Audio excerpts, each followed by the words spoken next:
So you're thinking about an MBA. That is a huge deal. It's a massive investment, not just of money, but of your time and your energy. And because it's such a big deal, you've got to do it right. That all starts with a smart, strategic financing plan. And in this explainer, that's exactly what we're going to do.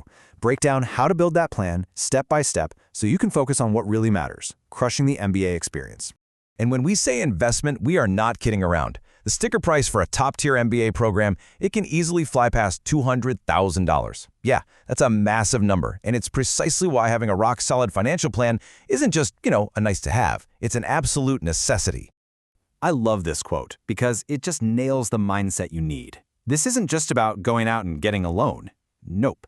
It's about meticulous, almost obsessive planning to make sure you're setting yourself up for success from day one. Okay, so let's start with that big, scary number. And let's talk about the single biggest mistake that most prospective students make right out of the gate.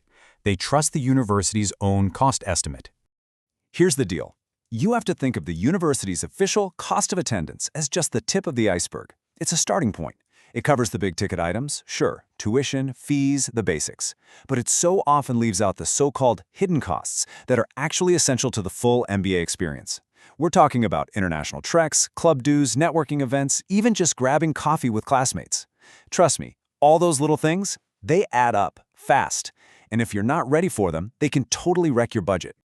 So, the big question is, how do you figure out the real cost of your MBA? Well, it all comes down to building a detailed, personal budget that actually reflects the experience you want to have. Think of it like this. Over here on the left, you've got the university's number. That covers the basics. But on the right, that's your real budget, and it includes all the stuff that makes an MBA so incredibly valuable. The trips, the recruiting costs, the social events, these are not just extras. They're a core part of the program. And if you don't budget for them, you're either going to miss out or you're going to end up with a whole lot of surprise debt.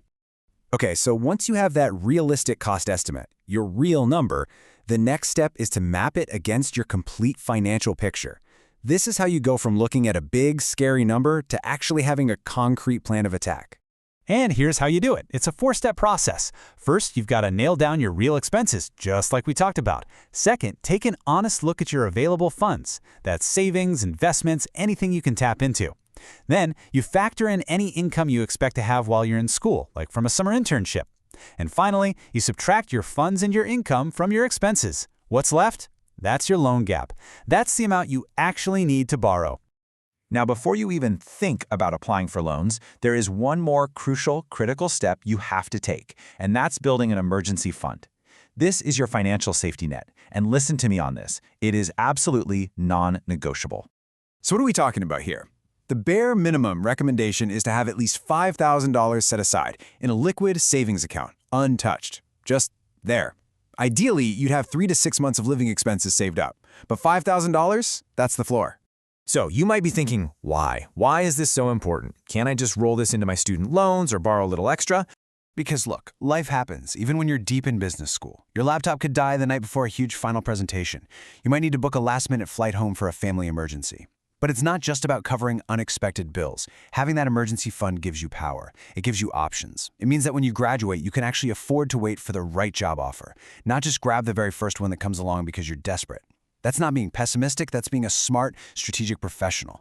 All right, so your safety net is in place. Now we can finally get to the core of it, the loans themselves. And again, this is not about just taking the first offer you get, it's about building a smart, informed borrowing strategy. Your strategy really needs to answer 3 key questions. First, who are you borrowing from? You need to know all your options, federal, private, school-affiliated, before you're on a deadline. Second, how much do you actually need, not just how much can you get approved for? And third, what does the entire process look like, from the application all the way to when the money hits your account? Knowing the mechanics will save you so many headaches down the road. Now, here's a super important point to understand. Scholarships don't just reduce what you have to pay. They also reduce the total amount you can borrow. Most lenders use this simple formula. They take your cost of attendance, subtract your scholarship money, and that equals your maximum loan amount.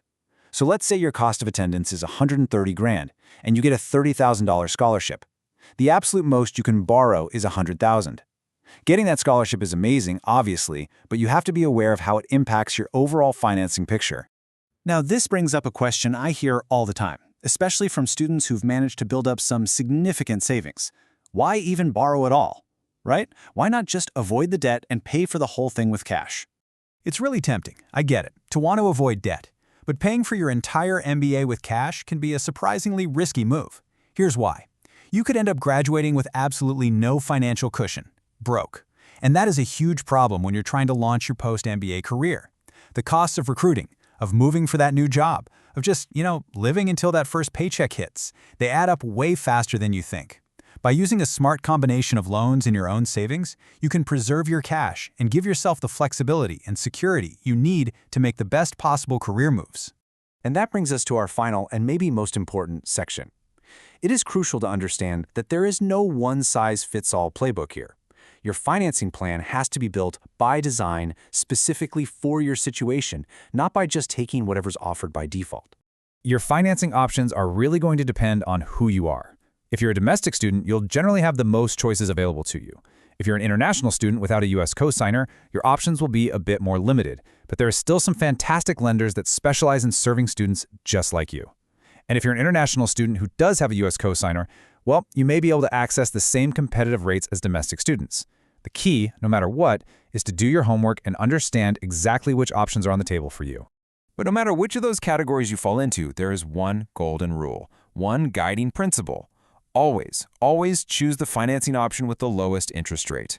A few tenths of a percentage point might not seem like a big deal now, but over the life of a six-figure loan, it can add up to thousands and thousands of dollars. So please, take the time to compare offers. Make sure you are getting the absolute best deal possible. So, let's recap the core actions. Let's boil it all down. Number 1, build your real cost of attendance, not the school's number. 2, map out your complete financial picture. 3, protect yourself with that non-negotiable emergency fund. 4, understand your loan process inside and out. And finally, number 5, choose your financing by design, not by default. Look, getting an MBA is a huge opportunity. It's a life-changing one, but it's also a massive financial commitment. By taking the time to create a smart, strategic financing plan now, you can set yourself up for incredible success and really make the most of this amazing experience. So do your homework, make your plan, and get ready to take your career to a whole new level.